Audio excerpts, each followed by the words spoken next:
Nagbuga na makapal na usok ang bulkan Mayon kaninang alas 8 ng umaga. Pinakakalma naman ngayon ni PHIVOLCS Director Renato Solidum ang mga residente na nakatira sa paanan ng Mayon Volcano.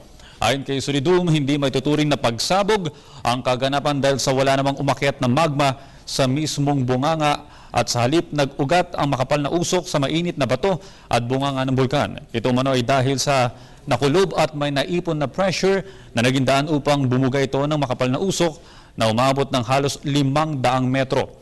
Wala rin namanong naitatala ng mga pagyinig nitong nakarang araw kung kaya't walang movement sa ilalim ng bulkan. Kaugnay nito, wala umanong maaasahan na significant lava fall at wala rin dahilan upang magsilikas ang mga residente sa lugar. Taong 2009 nang naganap ang huling pagsabog ng Mayon Volcano. Sa ngayon, wala pang itinataas na alert status ng PHIVOLCS. Sa inisyal na pagtayaan ng 2 kilometers hanggang 3 kilometers ng ash column ang Mayon.